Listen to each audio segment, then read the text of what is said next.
जय हिंद दोस्तों।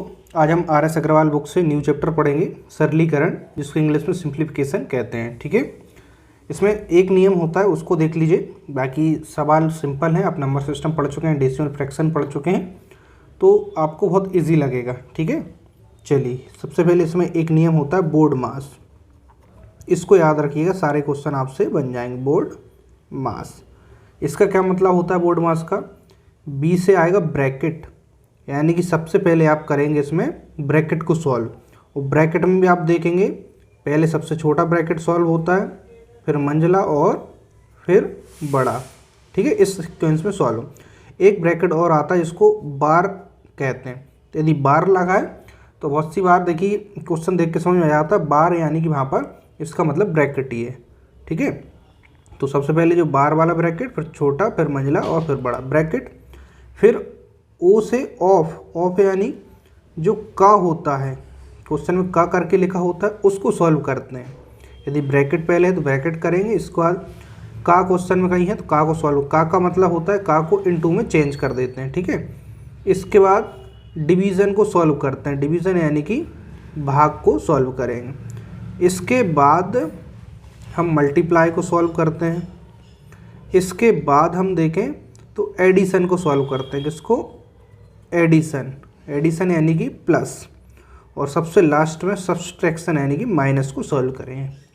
इसको याद रखिए बोर्ड मास, इससे आपको सीक्वेंस याद हो जाएगा और प्रैक्टिस के बाद आपको ऑटोमेटिक समझ में आ जाएगा। क्वेश्चन में कहीं पर भी पहले ब्रैकेट है तो ब्रैकेट को सॉल्व करेंगे। ब्रैकेट में भी सबसे छोटा ब्रैकेट पहले, फिर उससे बड़ा, इस तरीके से करते हैं। इसके बाद क्वेश्चन में यदि कहीं पे का लिखा है तो उसको इनटू में चेंज करके उसको वहीं पे सॉल्व कर लेंगे। इसके बाद क्वेश्चन में कहीं डिवाइड है तो डिवाइड को सॉल्व करेंगे, फिर मल्टीप्लाई को करेंगे और फिर एडिशन और फिर सब्सट्रैक्शन। ठीक है, इनको याद रखना तो आपको क्वेश्चन बन जाएंगे। ठीक है, चलिए इसके हम उदाहरण देखते हैं। इसमें टोटल 12 उदाहरण है और लगभग 130 क्वेश्चन के समथिंग है। ठीक है, तो थोड़ा सा बड़ा चैप्टर होगा, लेकिन हम इसको अच्छे से सॉल्व करेंगे, तो ध्यान से समझिएगा। ठीक है, तो उदाहरण के क्वेश्चन हम पहले समझ लेते हैं। Question number first. अच्छा, एक चीज़ और, कुछ विद्यार्थी कमेंट्स आई है कि सर हमारे पास new R S Agarwal book नहीं है, तो हम उसको क्या खरीद लें? देखिए आपके ऊपर डिपेंड करता है। बाकी आप नहीं खरीदना चाहें तो बिल्कुल मत खरीदिएगा, क्योंकि जो new R S Agarwal book है उससे मैं जो क्वेश्चन की PDF है उसको चैप्टर वाइज करके टेलीग्राम चैनल पर डाल रहा हूँ। तो वहाँ से आप जो क्वेश्चन में सिमिलर होते हैं, जो आपसे बन जाएंगे आपके प्रैक्टिस के लिए, उनको मैं ड्रॉप कराऊंगा, तो वो आप वहाँ से प्रैक्टिस कर सकते हैं। ठीक है, और बाकी आपके पास पुरानी आर एस अग्रवाल बुक है या जो भी बुक है, उससे आप इन वीडियोस के बाद प्रैक्टिस कर सकते हैं। ठीक है, तो कुल मिलाकर आपको कोई ऐसी नीड नहीं है कि आपको लेना ही है। ठीक है, आपके ऊपर डिपेंड करता है। बाकी मैं सारे क्वेश्चन टेलीग्राम पर डाल दूँगा। ठीक है, और क्लास की PDF भी टेलीग्राम चैनल पर डालता हूँ। तो चलिए हम स्टार्ट करते हैं। क्वेश्चन नंबर फर्स्ट, यहाँ पे क्वेश्चन है 6010 - 6000 डिवाइड 10 बराबर निकालना क्वेश्चन। तो यहाँ पे देखिए सबसे पहले बोर्ड मास के रूल के अनुसार हम याद करें, सबसे पहले ब्रैकेट सॉल्व होता है। इस क्वेश्चन में ब्रैकेट है ही नहीं है। फिर का सॉल्व होता है, का भी नहीं है। फिर डिवाइड सॉल्व होता है, यानी कि डिवाइड पहले सॉल्व हो। डिवाइड का मतलब क्या है कि यहाँ पे 10 से इसमें भाग पहले लगेगा। 10 से भाग लगाएंगे, यहाँ पे कितना आएगा? 600। और यहाँ पे जो संख्या है वो, ठीक है। अब इसमें एक ही चिन्ह बचा माइनस, तो सीधा घटा दें, 0 और 1 आएगा। 10 में से 6 जाएंगे, 4, और यहाँ पे कितना आएगा? 5। ठीक है, 5410। चूँकि अभी यहाँ पे ऑप्शन नहीं है, क्योंकि हम उदाहरण के क्वेश्चन को सॉल्व कर रहे हैं, तो आपका आंसर है 5410। ठीक है, उदाहरण के क्वेश्चन सॉल्व करने से हमारा पूरा चैप्टर में क्लियरली समझ आ जाता है, इसलिए हम बुक के स्टार्टिंग में जो एग्जाम्पल हैं उनको पहले सॉल्व कर रहे हैं। चलिए सेकेंड क्वेश्चन, 72 में भाग लगाएंगे 9 से, फिर का 1/3 + 2/3 गुणा 1 सही 1/2, इसको सॉल्व करना। तो इसमें हम सबसे पहले देखें बोर्ड मास के अनुसार ब्रैकेट कहीं नहीं है। फिर ऑफ यानी का है यहाँ पे, तो पहले इन दोनों संख्याओं के बीच में का है, तो इसको सॉल्व करेंगे। तो 72 डिवाइड 9, का की जगह इनटू लगाते हैं और 1/3। देखिए का को इनटू में चेंज करा है, यहाँ पे इनटू गुणा वाला नहीं है, यानी कि होगा प्रोसेस उसी तरीके से, लेकिन का को आपने चेंज करा है। जब भी इसको चेंज करा तुरंत ही इसको कैंसिल कर ले, नहीं तो आप गलत कर देंगे। 3 से कट रहा है, 3 3 9, ठीक है, सॉल्व हो गया। प्लस 2/3, इसको आप सिंपल कर लें, 2 एकम 2 और 1 3/2। अब इस क्वेश्चन में देखें यहाँ पे 3 आया, अब 3 से डिवाइड लाएँ क्योंकि यहाँ पे डिवाइड है प्लस और इनटू, तो डिवाइड पहले करेंगे। 3 से 3 दूनी 6, 1 बचा 3 चौके 12, तो यहाँ पे सॉल्व हो गया। प्लस अब यहाँ पे आप गुणा करेंगे, ठीक है, इससे कट जाएगा, 2 से 2 कट जाएगा, प्लस 1, अब लास्ट में प्लस ही बचा, तो 24 और 1 25, तो आपका आंसर आ गया। ठीक है, सिंपल है। मैं कंप्लीट RS अग्रवाल बुक को सॉल्व कराने वाला हूँ, इसलिए आप रेगुलर रहकर पढ़ाई करिएगा। ठीक है, जितना आप सपोर्ट करेंगे उतना बेहतर मैं और पढ़ा पाऊँगा। यहाँ पे नेक्स्ट क्वेश्चन है 2 सही 1/2 प्लस 3 सही 1/4 प्लस क्वेश्चन मार्क प्लस 2 सही 1/3 बराबर 13 सही 5/12। इसको हमें सॉल्व करना है। तो देखिएगा इसको हम कैसे सॉल्व करेंगे। सबसे पहले हम क्या करते हैं, यहाँ पर देखिए इसको सॉल्व करने के लिए या तो इसको हम पहले सिंपल कर लें, चेंज कर लें। ठीक है, इसको हम इसको चेंज करते हैं सबसे पहले। तो 2 दूनी 4 और 1 5/2, 3 चौके 12 और 1 13/4। यहाँ पे क्वेश्चन मार्क है। ठीक है, इसकी वैल्यू निकालना है। या तो इसको उस साइड ही पहुँचा सकते हैं, इसको इस साइड ले आए, है ना, इसको हम उस साइड पहुँचा देते हैं। ठीक है, 3 दूनी 6 और 1 7/3, इसको इस साइड ले आए तो प्लस के इस साइड माइनस हो जाएगा। गुणा करें इसका, तो 12 दूनी 36, हासिल आई 3, 12 एकम 12 और 3 15 और 5 प्लस होंगे इसमें, है ना, गुणा करके ऊपर 5 होंगे। हम नेक्स्ट स्टेप में कर लेंगे 12, क्वेश्चन मार्क उस साइड आएगा तो क्या होगा, प्लस का है, यहाँ पे आके माइनस का हो जाएगा एक्स की वैल्यू माने तो। जैसे आपको ठीक लगे, या इन सभी संख्याओं को आप उस साइड ही पहुँचा सकते थे। ठीक है, इन सभी को भी आप उस साइड पहुँचा सकते थे, आपके ऊपर डिपेंड करता है। चलिए यहाँ पर इसको देखिएगा, इसको हम कई तरीके से सॉल्व कर सकते हैं। आप सामने सामने वाली संख्याओं को अलग से प्लस कर सकते थे और जो भिन्न है इनको भी अलग से कर सकते थे, है ना। मैं आगे क्वेश्चनों में आपको और अन्य तरीके से भी बता दूंगा। चलिए अभी यहाँ पर समझ लीजिए, 2 4 3 और 12 का एलसीएम लें। 2 के पहाड़े में 4 आते हैं, सबसे बड़ी संख्या 12, 2 के पहाड़े में भी आती है, 4 के में आती है, 3 के में, तो 12 ही एलसीएम आ जाएगा। 2 से एलसीएम 6 बार कटेगा, 6 5 30। 4 से एलसीएम 3 बार कटेगा, 13 39, 3 से 4 बार 7 चौके 28, माइनस यहाँ पे 12 से 12 एक बार कट जाएगा, इनको प्लस कर लें तो 156 और 5 कितने हो जाएंगे यहाँ पर 161 बराबर माइनस क्वेश्चन मार्क, माइनस है यहाँ पे ध्यान रखें। इनको प्लस करें, कितना आएगा 8 16 और 1 17, 17 की 7 हसलाई 1, तो 7 2 9 और 3 12, 12 3 15।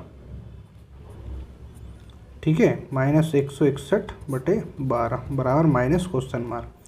इसको सॉल्व करें तो 161 से 157 घटाएंगे तो कितना आएगा 3 1 4, माइनस का 4 आएगा, संख्या बड़ी माइनस की, माइनस के 4/12 और माइनस क्वेश्चन मार्क, तो माइनस दोनों तरफ कट जाएगा, 4 एकम 4 4 3 12, यानी क्वेश्चन मार्क की वैल्यू आपको मिल गई 1/3। ठीक है, इस तरीके से हम इसे सॉल्व कर लेंगे। चलिए आगे देखते हैं। नेक्स्ट क्वेश्चन देखिए, क्वेश्चन नंबर 4। यहाँ पे 1 से 1/2 प्लस 11 से 1/2 प्लस 111 से 1/2, 11 से 11 सही 1/2।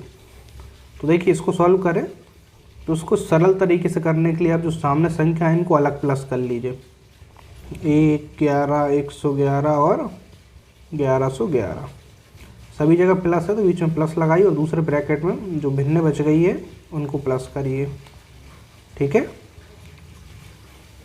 इनको जोड़ेंगे यहाँ पे 1 2 3 और 4, 1 2 3 और फिर यहाँ पे तीसरे नंबर पे क्या आएगा 1 और 1 2।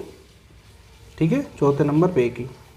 यहाँ पे देखिए इसको एलसीएम लेके जोड़ें या फिर ऐसे डायरेक्ट जोड़ें, आधा और आधा 1, आधा और आधा 1, 1 और 1 2, जैसे आपको ठीक लगे। एलसीएम 2 आएगा, ऊपर 4 आएगा, 4/2 से 2 काटेंगे 2, तो 1234 प्लस 2 1236। ये प्रश्न परीक्षा में बहुत ज़्यादा बार पूछा गया है। ठीक है, सिंपल प्रश्न है। चलिए नेक्स्ट क्वेश्चन देखते हैं, क्वेश्चन नंबर 5। इसको समझिएगा, इसको सतत भिन्न कहते हैं, कंटिन्यू फ्रैक्शन। तो इसको कैसे सॉल्व करते हैं ये भी परीक्षा में काफ़ी पूछा जाता है। तो इसमें हम नीचे से सॉल्व करने स्टार्ट करते हैं। प्रश्न आपको दिख रहा है, तो यहाँ सबसे नीचे क्या दिख रहा है, इस प्रकार यहाँ से सॉल्व करेंगे। 2 दूनी 4, 4 से 1 घटेगा, कितना आएगा यहाँ पे 3/2। तो इसको इसके प्लेस पे 3/2 देखिए, थोड़ा सा माइंड में भी आपको कैलकुलेशन करना पड़ेगा। 2 + 1 के बटे में 3/2, तो बटे के बटे में है 3/2, तो पलटी मारेंगे 2 कहाँ पहुँचेंगे यहाँ पर, और 3 कहाँ आएंगे यहाँ पर। थोड़ा सा माइंड में भी करना है, बात समझ आ रही। 1 के बटे में 3/2 है, तो 2 पलटी मार ऊपर, 3 है, 3 दूनी 6 और +2 कितना हो जाएंगे यहाँ पर। इसकी जगह सॉल्व करेंगे, 3 दूनी 6 और 2 8/3। इतनी बात क्लियर है। अब यहाँ पे देखिए 1 के बटे में 8/3 है, तो 3 कहाँ पहुँचेंगे यहाँ पर, और 8 नीचे बचेंगे, 3 ऊपर पहुँचा दिए। तो 8 दूनी 16 और 3, 16 और 3 कितने हो जाएंगे 19। तो 1 के बटे में कितना आएगा 19/8। तो 1 के बटे में है तो 8 ऊपर पहुँचेगा, तो 8/19। बात समझ आ रही है, ठीक है। बाकी हम इसके जो एक्सरसाइज के क्वेश्चन है वहाँ प्रैक्टिस करेंगे तो और क्लियर हो जाएगा। अभी आपको मैंने उदाहरण के क्वेश्चन जो है क्वेश्चन नंबर 5 यहाँ से इसको समझाने की कोशिश की है, ठीक है। नीचे से सॉल्व करते जाते हैं, आप चाहें तो इसके अलग अलग स्टेप लिख सकते हैं, ठीक है। चलिए अगला प्रश्न देखते हैं हम, क्वेश्चन नंबर 6। यहाँ पे देखिए यदि a/b = 5/4 हो तो a² + b² a² - b² का मान ज्ञात कीजिए। अब बुक में इस क्वेश्चन को देखेंगे तो बहुत लेंदी तरीके से इसको समझाया है, तो मैं इसका सरल तरीका बताता हूँ, है ना। जब भी इस प्रकार का क्वेश्चन आए तो यहाँ पे a का मान सामने 5 और b का मान 4 मान लीजिए और यहाँ पे रख दीजिए। a 5 मानेंगे तो 5 × 25, b 4 मानेंगे 4 × 4 = 16, 25 - 16। सिंपल इतना ही करना है। इसको प्लस करेंगे, 5 दूनी 10 और 1 11, असलाई 1, 3 और 1 4। यहाँ पे कितना आएगा 15 में से 6 जाएंगे यहाँ पे 9, ठीक है। तो आपका आंसर आ गया 41/9, ठीक है। बस इतना ही करना है, आपका आंसर निकल आएगा। चलिए नेक्स्ट क्वेश्चन देखते हैं, क्वेश्चन नंबर 7। यहाँ पे आपके सामने संख्या है, तो पहले संख्या को देख लीजिए। यहाँ पे और यहाँ पे सेम संख्या है, यहाँ पे सेम है, यानी यहाँ पे a², यहाँ पे b²। थोड़ा आपको माइंड में भी कैलकुलेट करना है। यहाँ पे a² बन जाएगा और यहाँ पे क्या बन जाएगा b²। क्या करेंगे a + b और a - b, तो एक बार प्लस कर दें, तो स्टेप हमें बचाना है। तो प्लस करें डायरेक्ट, हमें पता a है और b है, प्लस करें डायरेक्ट। 5 और 5 10, असलाई 1, 9 दूनी 18 और 1 19, असलाई 1, 8 दूनी 16 और 1 17, असलाई 1। तो यहाँ पर 7 दूनी 14 और 1 15, असलाई 1, तो 7 3 10। प्लस करा तो इतना आया a + b और a - b। अब माइनस कर दीजिए, a से b को माइनस करें, कितना आएगा 0 0 0 0 और 3, ठीक है। इसे कहते हैं थोड़ा सा शॉर्ट में करना। वही चीज़ है a² - b², a + b a - b हमने थोड़ा सा डायरेक्ट कर दिया। यहाँ पे ऊपर और नीचे सेम संख्या मिल गई, तो आपका आंसर आ गया 10 5 7 9 0, ठीक है। अभी एक्सरसाइज के क्वेश्चन हम नहीं कर रहे हैं, उदाहरण के कर रहे हैं, इसलिए ऑप्शन यहाँ पर अभी नहीं है, ठीक है। आज टोटल हम 12 क्वेश्चनों को देखने वाले हैं। नेक्स्ट क्वेश्चन है आपका क्वेश्चन नंबर 8। अभी तक आपने वीडियो को लाइक नहीं करा है तो वीडियो को लाइक कर दीजिए, ठीक है। क्वेश्चन नंबर 8 यहाँ पर 247 3 बार है, 137 3 बार है। तो जब भी ऐसा देखें, हम ऐसे क्वेश्चन नंबर सिस्टम कर चुके हैं। यहाँ पर a³ बन गया -b³ बन गया, यहाँ पर 2 बार है यानी a² प्लस देखे थे यहाँ पे ab हो जाएगा, यहाँ पे b²। फार्मूला बन गया ना। तो ऐसे फार्मूला हम पहले कर चुके हैं। ऊपर फार्मूला खुलेगा a³ - b³ का, तो हमें पता क्या आएगा, एक बार माइनस आएगा, बाकी दूसरे ब्रैकेट में आएगा a² + ab + b²। तो दूसरे ब्रैकेट से नीचे वाला तो कटना ही है, तो a - b आना है। तो a - b, a का मान है तो 47 और b का मान है 137। यदि आप पहले चैप्टर से रेगुलर है तो आप समझ गए होंगे कितने आसान है। 0 1 1, आंसर आ गया 129, ठीक है। चलिए क्वेश्चन नंबर 9 देखते हैं। क्वेश्चन नंबर 9 है, यदि ए स्टार बी बराबर A square plus B square minus A B हो तो 6 स्टार 9 का मान यहाँ पे निकालना है। तो देखिए ए स्टार बी इस प्रकार से लिखा गया, तो 6 स्टार 9 यानी कि जो ए इसको और बी इसको मान लें, बाकी इसमें मान रख दें। बात समझ आ रही? ए यानी 6 का स्क्वायर 36, बी यानी कि 9 का स्क्वायर 81, ए गुणा बी यानी कि 6 नाम है 54, कितना हो जाएगा 7, 8, 10, 11 माइनस 54, 3, 11 में से 5 आए कितना बचेगा 6। तो आपका आंसर आ गया 63। यहाँ तक कोई समस्या है क्या? चलिए अब नेक्स्ट क्वेश्चन देखते हैं जो थ्योरेटिकल क्वेश्चन है। ममता के पास 100 रुपये और 50 रुपये के कुल 85 नोट है, ठीक है, जिनका कुल मूल्य 5000 रुपये है। इनमें से 50 रुपये के नोट कितने हैं हमें बताना। ये भी अच्छा क्वेश्चन है और परीक्षा में ज़्यादातर पूछा गया क्वेश्चन है। ममता के पास 100 और 50 के कुल 85 नोट हैं, यानी कि उसमें 85 टोटल नोट है, जिनमें कुछ 100 रुपये के नोट है, कुछ 50 रुपये के नोट है, और इनका कुल मूल्य है 5000। तो क्वेश्चन में कहा गया कि उसके पास 50 रुपये के कितने नोट हैं, 50 का पूछे और 100 रुपये के नोट पूछे, तो एक निकाल लें, दूसरा हमें मालूम चल जाता है। यहाँ पे 50 का बताना है, समझिएगा। टोटल तो 85 नोट है, हम मान के चलते हैं छोटा वाला क्या है 50 रुपये के मान लिया हमने, उसके पास x नोट है, ठीक है, टोटल तो 85 नोट है। तो जो शेष कितने बचे यहाँ पे, शेष बचे 85 में से इतने नोट माइनस कर दीजिए, तो जो शेष नोट बचे वो 100 रुपये के नोट बचे होंगे। इतनी बात क्लियर है? 50 रुपये के x नोट हैं और 100 रुपये के इतने नोट हैं। देखिए एक नोट की कीमत है 50 रुपये, तो x नोट कितने हो जाएंगे, 50 से गुणा करेंगे। बात समझ आ रही है? जैसे आपके पास 2 नोट हैं 10-10 के, तो कितने रुपए हुए 20। कैसे पता करा, जो 10 रुपये था उससे आपने 2 में गुणा कर दिया। इसी प्रकार से x नोट है 50 के, तो 50 से आपने इसमें गुणा कर दिया, टोटल रुपये आ गए। इसी प्रकार से 100 रुपये के नोट इतने, 100 से इसमें गुणा कर दें, तो 100 रुपये के कुल जो नोट है उनकी संख्या मूल्य आ जाएगा। 100 से इसमें गुणा करेंगे 85 से माइनस 100x, तो 50 रुपये का कुल मूल्य और 100 रुपये के नोट का कुल मूल्य आ गया। कुल मूल्य है इनका 5000, क्वेश्चन में दिया है। सॉल्व करें 50 और 100x, इसको माइनस करेंगे कितना आएगा, माइनस 50x, तो माइनस उस साइड ले जाओ तो ये प्लस का हो जाएगा 50x। 5000 इस साइड ला के 8500 से माइनस कर दें, तो 8500 से माइनस करेंगे तो कितना आएगा 3500, तो 50 से इसमें भाग लगाएंगे कितना आएगा 50 से 50 बटे में आएगा, 0 से 0, 5 से काटेंगे 5 7 35, 0, x आ गया 70। x हमने माना है 50 रुपये के नोट, तो 50 रुपये के नोट कितने होंगे 70, बाकी 85 से 70 घटाएं तो 15 बचेगा। 100 रुपये के नोट पूछे तो शेष 15 बचे। बात समझ आई या नहीं आई, है ना? बाकी ऐसे क्वेश्चन हम और सॉल्व करने वाले हैं। चलिए क्वेश्चन नंबर 11 देखिएगा।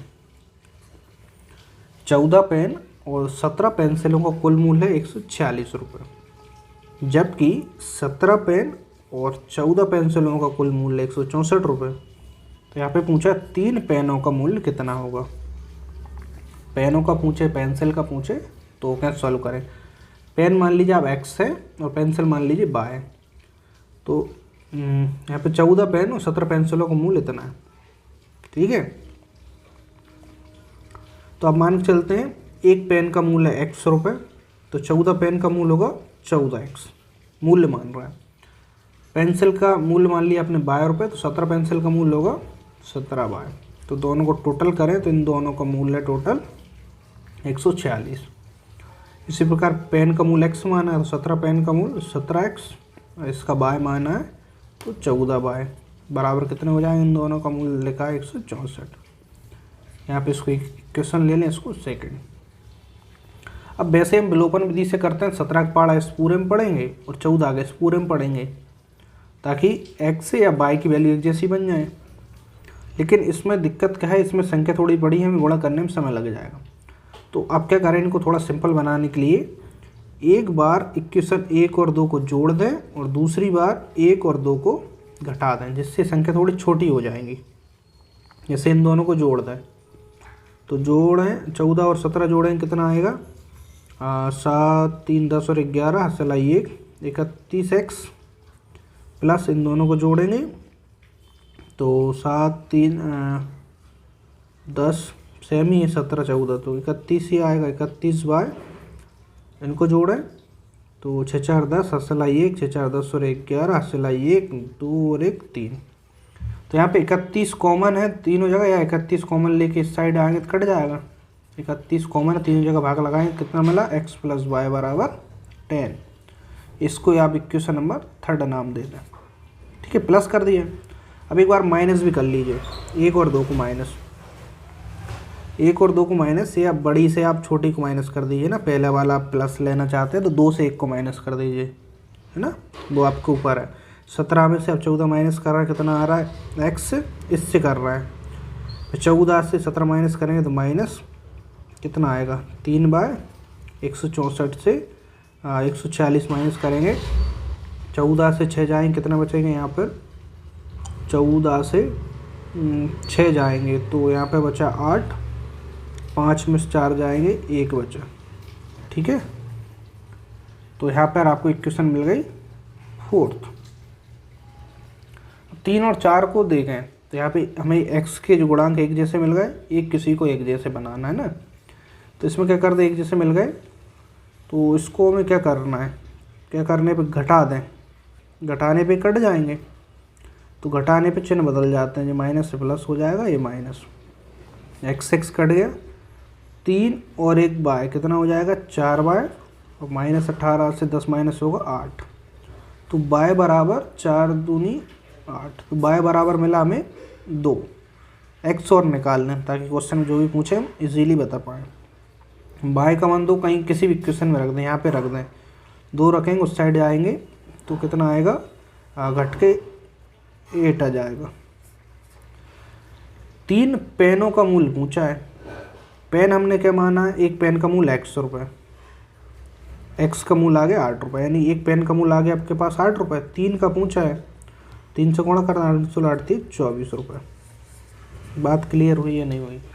ठीक है, और नहीं हुई है तो आपको अभी टेंशन लेने की आवश्यकता नहीं है, अभी तो हम उदाहरण के क्वेश्चनों को सॉल्व कर रहे हैं। चलिए आज इस क्लास का लास्ट क्वेश्चन देखते हैं, क्वेश्चन नंबर 12। एक व्यक्ति अपने वेतन का 2/5 भाग मकान किराए में और शेष का 3/10 भाग खाने पर, और तथा शेष का यानी अब जो शेष बच रहा है उसका 1/8 भाग यात्रा पर खर्च करने के बाद उस पर 1470 रुपये बचते हैं। तो वह खाने पर कितना खर्च कर रहा है वो हमें बताना है, खाने पर बताना है। ठीक है, तो मान के चलते हैं व्यक्ति का वेतन है 100 रुपये। बात को समझना, थोड़ा सा बड़ा क्वेश्चन है क्योंकि इसमें बहुत सारी चीज़ें हैं तो ध्यान से समझना पड़ेगा। तो टोटल वेतन मान लिया हमने 100 रुपये, तो वेतन का 2/5 वो किराए में दे रहा है, वेतन इतना है, इसका 2/5 किस में दे रहा है वो मकान में। अब कह रहा है शेष, टोटल वेतन इतना था, इतना उसने किराए में दे दिया, तो कितना बचा, इससे इसको माइनस कर दें, है ना। थोड़ा सा डायरेक्ट भी करना सीखिए, x से इसको माइनस करेंगे, माइंड में मान लीजिए ऐसे बीच में माइनस है, 5x में से 2x जाए कितना बचेगा 3x/5। ये क्या बचा शेष, मकान किराया देने के बाद शेष इतना बचा। अब कह रहा है शेष का 3/10 भाग खाने पर, शेष इतना है तो खाने पर कितना हो रहा है, जो शेष है इसका 3/10 भाग, ठीक है, खाने पर, यानी कि यहाँ पे देखें तो 9x/50 इतना वो खाने पर खर्च कर रहा है। ठीक है, खाने पर खर्च कितना कर रहा है, इतना, यही क्वेश्चन पूछा है, लेकिन इसका मान हम x का मान पता होगा तब रख पाएंगे इसमें। अब आगे बढ़ते हैं, खाने पर तथा शेष का 1/8 भाग यात्रा पर, यानी कि खाने पर इतना खर्च कर दिया तो पिछला जो शेष है इससे खाने का ही माइनस करें तब अब शेष बचा वो आएगा। तो देखिए शेष कितना आएगा, जो शेष बचा था अंतिम उससे हमने खाने पे जो खर्च हुआ उसको माइनस कर दिया, ठीक है। तो अब शेष कितना मिलेगा हमें, 50 एलसीएम आएगा 10 यानी कि 30x माइनस 9x। तो 30 में से 9 जाएंगे कितना बचेगा, 21x/50। यानी अब शेष, हाँ देखिए खाने के बाद यात्रा पर 1/8 उसने, और नहीं अभी नहीं करा, यानी कि शेष जो था उसमें से हमने क्या कर दी, खाने का माइनस कर दिया। तो अब जो शेष आया, शेष इतना आया अब, तो उस शेष का 1/8 यात्रा पर खर्च करता है, ये शेष है। तो शेष इतना है, इसका 1/8 भाग यात्रा पर खर्च करता है। समझना है ना, क्योंकि यहाँ पे गलती हो जाती है। तो यात्रा पर कितना खर्च हो जा रहा है, 21x/8 5 40, इतना भाग वो यात्रा पर खर्च कर रहा है, ठीक है। अब बात को समझिएगा, अंतिम शेष कितना, इतना बचा था 21x/50 अंतिम शेष। अब इसमें से इतना उसने यात्रा पर खर्च कर दिया, तो जो अंतिम बचा है उसमें से यात्रा का और माइनस कर दें। अंतिम उसके पास इतना बचा था, इसमें से यात्रा का और माइनस कर दें, तो उसके पास जो शेष है फिर वो आ जाएगा। तो 50 के पहाड़े में 400 आते हैं, तो एलसीएम आ गया 400। 50 से करेंगे 8, 8 के 8, 8 दूनी 16 माइनस 21x। तो क्या आ जाएगा, अब फाइनल उसने यात्रा भी कर ली, अब जो खर्च आएगा उसका फाइनल खर्चा जाएगा, मतलब अब जो शेष बचेगा। तो यहाँ पे 21 घटाएं कितना बचेगा, 7, और यहाँ पे 4 1, इतने x/400, इतना अब उसके पास शेष बच गया है। अब यहाँ पे लिखा है यात्रा पर खर्च करने के बाद 1470 की बचत होती है, यानी जो बचा वही बचत है, अंतिम इतना ही बचा, तो ये किसके बराबर होगा, 1470 के बराबर होगा। तो यहाँ पे हमें x का मान निकालना है, ठीक है। तो आप देख पा रहे हैं ऊपर 147 बटे में आएंगे तो 147 कट ही जाएगा, ठीक है। तो 400 गुणा 10 हो जाएंगे, कितने हो जाएंगे यहाँ पे 400 गुणा 10, तो x बराबर आ जाएगा 4000। x बराबर आ गया हमारा 4000। लेकिन क्वेश्चन पूछा खाने पर कितना खर्च करता है, तो खाने पर खर्च करता है 9x/50। हमने पहले इसको अंडरलाइन कर लिया। तो x का मान यहाँ पे रखें, देखिए x का मान यहाँ पे रखेंगे, थोड़ी जगह के कारण यहाँ पे दिक्कत हो रही है, तो x का मान यहाँ पे रखेंगे। चलिए मैं यहाँ पे कर देता हूँ, x का मान कितना है 4000 बटे कितना है 50, तो 0 से 0, 5 8 40, 80 गुणा 9, 9 8 72, यानी 720 रुपये वो खाने पर खर्च करता है। बात समझ आई। हम स्टेप बाय स्टेप इसको सॉल्व करेंगे तभी आपको समझ आएगा। अभी आपको यहाँ पर कुछ भी समझ नहीं आ रहा होगा, क्योंकि हम स्टेप बाय स्टेप चले। मैं फिर से इसको शॉर्ट में समझाता हूँ। वेतन हमने x मान लिया था, उसका कह रहा है 2/5 किराए में, तो वेतन का 2/5 मकान किराए में दे दिए, तो इतना किराया दे दिए, तो इसको घटाएंगे वेतन से, वेतन से घटाया तो शेष इतना आया। अब शेष का वो कह रहा है कि 3/10 भाग खाने पर, तो शेष इतना है, इसका 3/10 भाग खाने पर, यानी खाने पर इतना खर्च करता है। तो इतना बचा था, इतना खाने पर और खर्च कर दिए, तो जो बचा है उसमें से खाने का माइनस कर दिए, ठीक है। तो देखिए जो बचा था उसमें से खाने का माइनस कर दिए, तो शेष अभी इतना बचा है। अब इसमें से ही वो कह रहा है जो शेष बच गया है उसका 1/8 भाग यात्रा पर खर्च करता है, तो शेष का हमने 1/8 यात्रा पर खर्च कर दिए। तो जो शेष बचा था उसमें से यात्रा का माइनस करा, तो अब जिसके पास जो बचा है वो आ गया, इतना बचा है, तो बचत की राशि है 1470 रुपये, ठीक है। तो ऐसे क्वेश्चन एग्जाम में पूछे जाते हैं। यदि थोड़ी भी गलती करते हैं तो आप सारी स्टेप जो है आपकी बेकार चले जाते हैं। तो ऐसे क्वेश्चन में आपको 1-1.5 मिनट लगते भी हैं, तो कोई परेशानी वाली बात नहीं है। थोड़ा सा पेशेंस से करिएगा, शांति से, क्योंकि सवाल ही इसमें पेशेंस मांगता है। जल्दबाजी में करेंगे तो ये क्वेश्चन गलत हो जाएगा। बाकी इसकी कैलकुलेशन बहुत सरल होती है और बन जाता है ना। ठीक है दोस्तों, तो यहाँ पर हमने उदाहरण के क्वेश्चन सॉल्व कर ली हैं, और नेक्स्ट वीडियो से हम जो प्रश्नमाला है उसके क्वेश्चनों को सॉल्व करेंगे। इसमें क्वेश्चन ज़्यादा है, 136 के लगभग हैं, एग्जैक्ट अभी मुझे याद नहीं है, लेकिन 130-136 के समथिंग क्वेश्चन है। तो मैं मैक्सिमम क्वेश्चनों को सॉल्व कराऊंगा, और जो आपसे बन पाएंगे और बहुत ज़्यादा सिमिलर होंगे सिर्फ उन्हीं क्वेश्चनों को मैं ड्रॉप करूँगा। और प्रैक्टिस के लिए मैं चैप्टर की PDF टेलीग्राम पर डाल दूंगा, ठीक है। तो जो मैं क्वेश्चन यहाँ पर ड्रॉप कराता हूँ उनकी आप घर पर प्रैक्टिस करिएगा। तो ठीक है दोस्तों, मिलते हैं अगली वीडियो में। वीडियो को लाइक करिएगा, शेयर कर दीजिएगा इसे अपने सभी दोस्तों के साथ जो क्लास नहीं ले पाने में सक्षम हैं, उन तक इस वीडियो को पहुँचाइएगा। और चैनल को सब्सक्राइब कर लेना, टेलीग्राम को ज्वाइन कर लीजिएगा। और सोशल मीडिया को भी आप नीचे डिस्क्रिप्शन में हैंडल है उनको फॉलो कर लेना, फेसबुक पेज को, ट्विटर को, इंस्टाग्राम को, तो जहाँ पर आपको चैनल से रिलेटेड जानकारी अलग अलग प्लेटफॉर्म पर और ज़्यादा मिलती रहेंगे, ठीक है। चलिए मिलते हैं हम अगली वीडियो में। आज के लिए इतना ही। जय हिंद, वंदे मातरम।